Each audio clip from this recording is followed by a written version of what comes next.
Ya ini yang perlu diperhatikan oleh pemerintah Indonesia. Ayolah, kalian bersikaplah gitu loh. Yang diminta sama rakyat Indonesia itu kalian bersikap. Kok malah rakyat yang protes ke kedutaan besar India? Wapres kemana lu? Kan mantan kiai, kan pernah jadi kiai. Dan dijadiin wapres kan karena mungkin latar belakangnya kiai. Masa mau bela Nabi lu diem aja Pak Wapres? Iya, Gus Yakut. Ya, ngapain aja lu Gus? Urusin azan, duit haji minta anggaran. Nabi Muhammad diginiin lu diem aja Gus. Jangan dong Gus. Masa harus rakyat? Jadi terhadap penghinaan orang India kami bersikap kepada yang sononya marah. Tapi kami lebih sedih lagi adalah ada saudara kami di Indonesia yang seperti Pak Wapres dan Gus Yakut.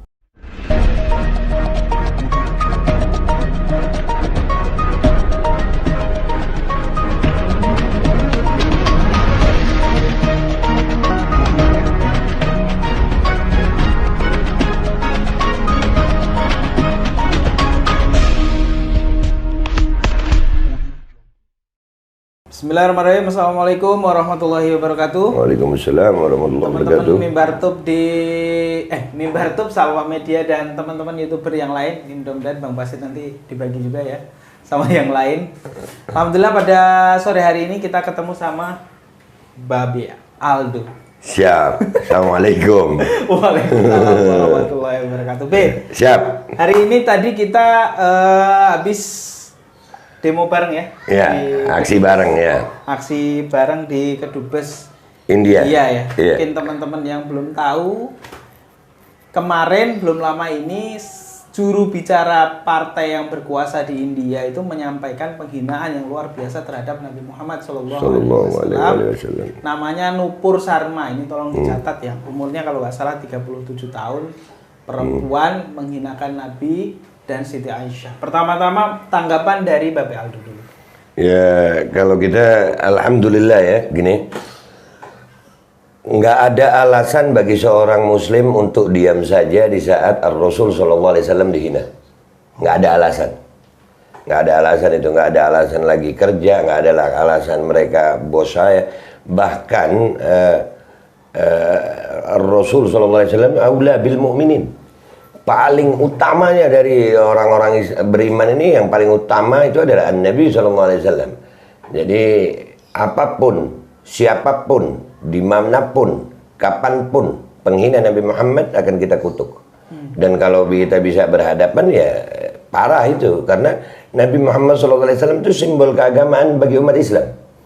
Ya, sebagaimana kita tidak boleh menghina agama lain, sebagaimana kita tidak boleh menghina kitab suci agama lain, sebagaimana kita tidak bisa menghina, tidak boleh menghina rumah ibadah agama lain, tokoh pemuka agama lain, maka sebegitu juga kita menjaga Ar-Rasul SAW dari segala macam bentuk penghinaan dari siapapun manusianya. Jadi ya kita harus membela Nabi SAW. Itu, dan tadi alhamdulillah aksi itu mudah-mudahan aksi yang kecil itu ya mungkin kecil sekali, tapi insya Allah tercatat di sisi Allah SWT sebagai bentuk pembelaan kita kepada Rasul Shallallahu Alaihi Wasallam. Amin amin amin. Ya.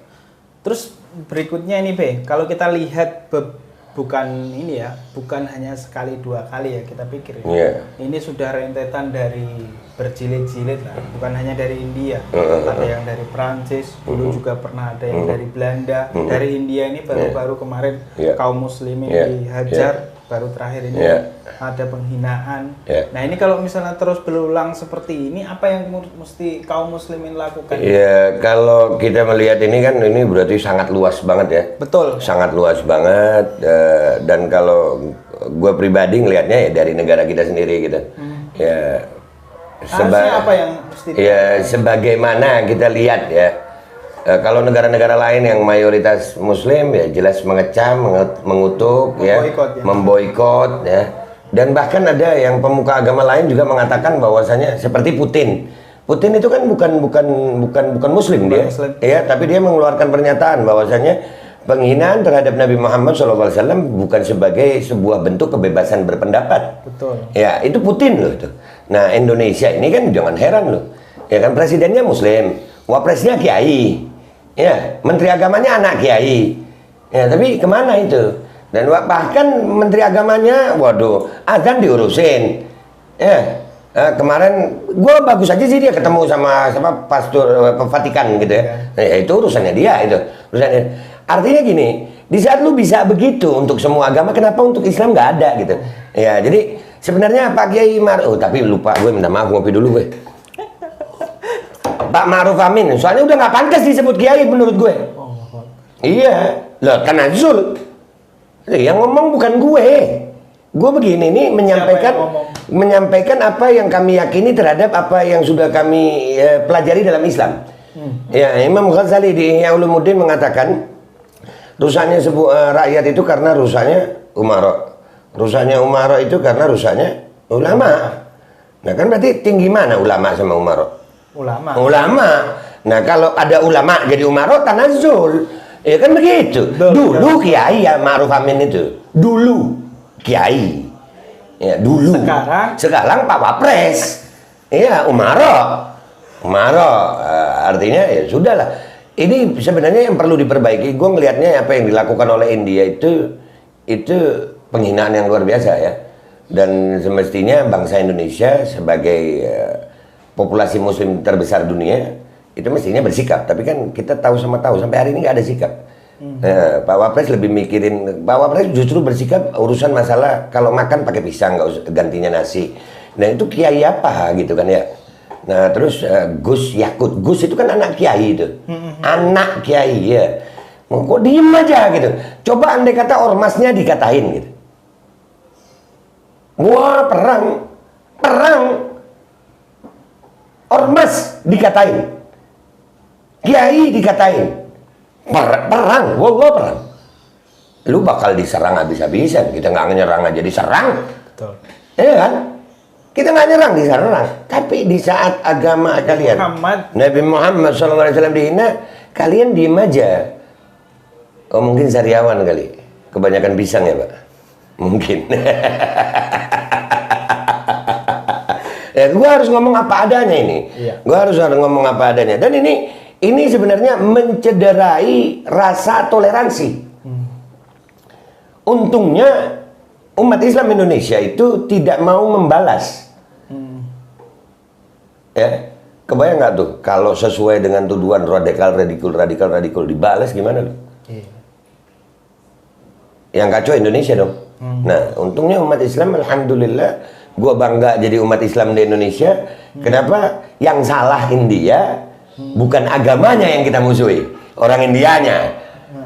Oke ya, karena penganut agama di India ada di Indonesia, tapi kita tidak memusuhi penganut agama yang sama dengan agama yang ada di India. Sampai mau nyebut nama agamanya, gue nggak mau, takut menyinggung. Betul. Itulah Islam. Kami diajari bertoleransi. Kami musuh sama Indianya, iya, tapi kami nggak musuh sama agamanya. Betul. Sampai di sini, insya Allah orang-orang rakyat Indonesia bisa lihat betapa kita diajari toleransi sebenarnya. Ya, kami tahu di setiap agama ada yang radikal. Tahu, di Islam ada. Di agama lain ada juga. Ya, jadi kalau melihat sebuah bentuk radikalisme, jangan nyalahkan agamanya. Iya, jangan. Kalau di Indonesia kan radikal Islam. Benar nggak sih? Iya, khilafatul apa ya? Khilafatul Muslimin. Iya, khilafatul Muslimin udah. Iya, nanti itu ya. Nah, itu kan yang radikal Islam. Sampai kotak amal radikal. Kotak amal radikal. Padahal radikalisme itu bukan ajaran sebuah agama. Bukan, nggak ada agama ngajarin radikalisme, nggak ada. Kami melihatnya ini bentuk apa ya, radikalisme dari sekelompok orang yang merasa agamanya paling benar tapi nggak bisa toleransi. Kita merasa agama kita paling benar, wajib itu meyakini. Ya, kita paling benar, yang lain salah, wajib. Tapi bukan berarti kita bisa bebas menghina agama lain, nggak boleh itu. Iya, nggak boleh. Dan ini kalau sudah menghina, ya ini yang perlu diperhatikan oleh pemerintah Indonesia. Ayolah, kalian bersikaplah gitu loh. Yang diminta sama rakyat Indonesia itu kalian bersikap. Kok malah rakyat yang protes ke kedutaan besar India? Wapres kemana lu? Kan mantan kiai. Kan pernah jadi kiai. Dan dijadiin wapres kan karena mungkin latar belakangnya kiai. Masa mau bela Nabi lu diem aja Pak Wapres? Iya, Gus Yakut. Iya. Ngapain aja lu Gus? Urusin azan. Duit haji minta anggaran. Nabi Muhammad diginiin lu diem aja Gus. Jangan dong Gus. Masa harus rakyat? Jadi terhadap penghinaan orang India kami bersikap kepada yang sononya marah. Tapi kami lebih sedih lagi adalah ada saudara kami di Indonesia yang seperti Pak Wapres dan Gus Yakut. Oh. Lebih sedih. Kenapa? Saudara gue nggak bela Nabi gue. Bahkan ada orang yang di agama lain bela Nabi gue gitu. Yang notabene umatnya, yang punya jabatan, Allah kasih amanat sebagai Wapres, Allah kasih amanat sebagai Menteri Agama, justru diem aja. Ngopi Gus, ngopi Pak Ma'ruf. Terus apakah kemudian ini kan sudah berkala ya, sudah sering kali. Apakah kemudian bisa dihentikan nggak sih kalau seandainya Indonesia bersuara, kemudian yang tadi yang disebutkan Babe tadi bersuara, bisa dihentikan nggak ini? Ya wallahu a'lam, karena dalam setiap keadaan itu tugas kita sebagai manusia ini adalah berjuang. Ya sama kayak kita kerja gitu, kerja tiap hari kerja cari nafkah, dapat nggak dapat itu haknya Allah menentukan. Yang penting kita kerja dulu. Ya kalau untuk urusan perut lu mau kerja, urusan perut nih, kerja lu banting tulang sampai tulang tetangga dibanting, pejabat kita sampai tulang rakyat yang dibanting, ya kan? Gara-gara duit, pejabat kita nggak pernah banting tulangnya, tulang rakyat dibantingin. Tulang rakyat dibantingin, keringat rakyat diperasin, mereka enak pakai AC. Tapi untuk urusan perut, ini untuk urusan iman gitu. Iya, kita nggak pernah tahu ini mau menang atau kalah. Tapi minimal gue tahu di mana posisi gue. Ya posisi gue ada di mana. Gue nggak mau berada di posisi yang diam saja di saat Rasulullah atau agama dihina. Gue nggak mau di posisi itu sama aja munafik. Ya. Bahkan ya, kalau ada agama lain yang dihina, kami pun akan marah. Karena bagi kami agama itu bukan sesuatu yang layak dicaci maki, layak dihina, bahkan nih akhir zaman nih agama itu jadi bahan olok-olokan, dijadikan bahan komedi, itu kurang ajar itu. Apapun agamanya, nggak layak. Jadi kami menyatakan ya, mudah-mudahan pemerintah Indonesia ini selama ini rezim Pak Jokowi ini sampai urusan begini nih nggak bisa bersikap gitu. Padahal gimana sih Pak Ma'ruf ya? Kurang pisang kali Pak Ma'ruf ya. Iya kali ya kan, tambah pisang. Iya. Terus apalagi Terus apa yang ini mungkin terakhir ya? Pesan. Ya. Babe Aldo, yang pertama pesan untuk Pak Ma'ruf Amin dan Pak Jokowi dan Kementerian Agama, tentu ini tiga orang ini yang menurut saya ya paling layak untuk menyuarakan lah ya, karena mereka ini mewakili, yang pertama mewakili institusi negara, Kementerian Agama ya tentu dia katanya toleransi mewakili agama, dan ini apalagi agama Islam yang dimintakan. Itu apa yang Babe Aldo mau sampaikan ke mereka, itu yang pertama.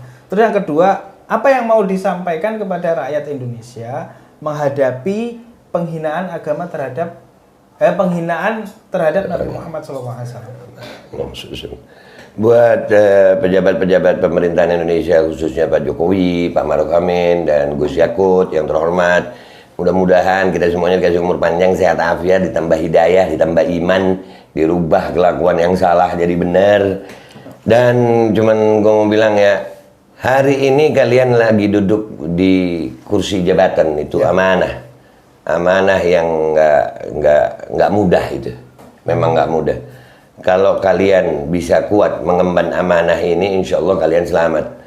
Tapi kalau kalian nggak bisa kuat mengemban amanah ini, kalian akan celaka dunia dan akhirat. Gue cuma mau ngingetin itu. Lu sama gue hari ini kalian sama gue hari ini cuman berbeda status aja. Lu pejabat, gue rakyat, cuman itu. Tapi nanti di dalam kubur nggak ada bedanya lu sama gue. Sama-sama mempertanggungjawabkan. Mudah-mudahan Allah selamatin elu dan gue. Ya.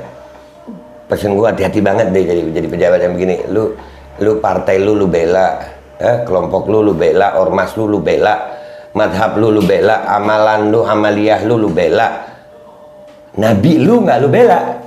Demi Allah, dengan wajah apa kalian akan menghadap Rasulullah nanti Sallallahu Alaihi Wasallam. Dan buat rakyat Indonesia kurang lebih sama aja ya. Kalau tadi itu nasihat buat para pejabat, ini buat diri gue juga rakyat gitu. Iya, betul. Iya. Nih, kaum muslimin lah. Kaum muslimin dan umat Nabi Muhammad SAW. Kalau pejabat aja begitu, kita ini udah miskin di dunia, mau miskin di akhirat juga gitu. Lu udah susah di dunia, mau susah juga di akhirat. Sesusah-susahnya lu jadi rakyat di Indonesia, jangan sampai membuat lu susah di akhirat gitu. Jangan sampai membuat lu diem aja Nabi Muhammad diganggu gitu. Masa gue mau ngasih analogi nih buat yang rakyat miskin. Buat yang rakyat miskin kayak gue. Andai kata kita punya ikan asin. Kita taruh di dapur. Ikan asin nih, ikan asin. Datang satu orang ngambil ikan asin itu dibuang ke tempat sampah. Kita akan marah. Iya. Lu itu ikan asin gue, di rumah gue. Kenapa lu buang di tempat sampah? Ikan asin lu belain. Nabi Muhammad lu diemin. Allahu Akbar. Ya Allah. Ya, ikan asin ada di rumah lu belain. Dan buat semuanya yang politik-politik, copras-capres lu copras-capres lu belain. Partai-partai lu belain. Nabi Muhammad lu diemin. Jangan ngaku lu umat Nabi Muhammad. Jangan ngaku lu partai Islam. Jangan ngaku lu partai beragama. Nggak usah sok kadrun pakai jilbab. Nggak usah sok kadrun pakai surban. Nabi Muhammad lu diemin. Begitu. Betul. Tadi belum kesinggung sampai ke situ ya. Nyinggung diri dah tuh. Ya udah gitu aja teman-teman sekalian. Tadi menarik apa yang kita bahas dengan Babe Aldo. Mudah-mudahan ini didengarkan. Amin. Untuk orang-orang yang disebut tadi ya. Tadi yang disebut ada Pak Presiden Joko Widodo, Pak Ma'ruf Amin dan Kemenak Gus Yakut. Terima kasih atas perhatiannya. Wassalamualaikum warahmatullahi wabarakatuh.